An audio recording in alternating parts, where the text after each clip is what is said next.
Assalamualaikum warahmatullahi wabarakatuh. Sekolah Kebangsaan Cinta Mata sekali lagi mencipta kenangan bermakna melalui penganjuran Karnival Kesenian Islam dan sambutan Ma'al Hijrah peringkat sekolah yang berlangsung penuh semangat dan nilai murni.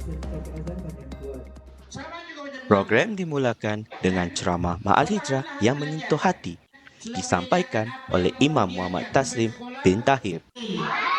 Dan insyaAllah mudah-mudahan menjadi perkara di apa ini yang masyarakat pendidik nanti insyaAllah. Amin. Salah satunya dengan ceramah ini memang boleh mengubah kredibiliti seseorang daripada yang tidak baik kepada yang baik. Boleh mendidik seorang itu untuk jadi insan yang mulia, insan yang baik kerana boleh membentuk akhlak yang baik. Boleh mendidik seorang itu untuk menjadi anak yang soleh dan soleha insyaAllah. Seterusnya, pertandingan azan menyaksikan 20 orang murid lelaki melaungkan kalimah suci dengan penuh yakin dan penghayatan. Adik Muhammad Fakih dari tahun 4 Arif dinobatkan sebagai Johan pertandingan azan. Muhammad Laisa dan Karian pula masing-masing membawa pulang tempat kedua dan ketiga. Dalam pertandingan nasyid, sebanyak 6 kumpulan mengambil bahagian, termasuk satu kumpulan dari murid prasekolah. Kumpulan Putri Soleha memukau juri dan dinobatkan sebagai juara, manakala kumpulan prasekolah Sautul Miftah meraih tempat kedua, membuktikan bahawa bakat mampu bersinar dari usia muda.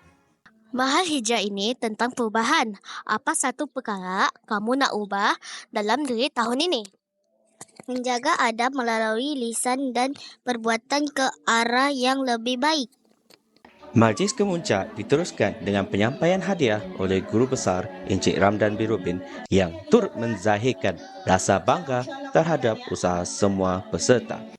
Lebih dari sekadar acara tahunan, karnival ini menjadi medan untuk menzahirkan cinta kepada Islam melalui ilmu, suara dan seni. Penghijrahan kalau diperkatakan memang banyaklah, terutama macam mana kita mengubah sekolah ini daripada kurang baik kepada yang lebih baik, kemudian perubahan dari segi kualiti pengurusan dan sebagainya dipertingkatkan dari semasa ke semasa. Begitu juga dengan pembelajaran anak-anak lah ataupun murid-murid di sini, kita sentiasa membuat perubahan dari semasa ke semasa lah, daripada yang kurang memuaskan kepada yang memuaskan.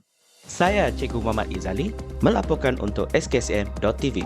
Bersama kita kuat, sepakat kita hebat.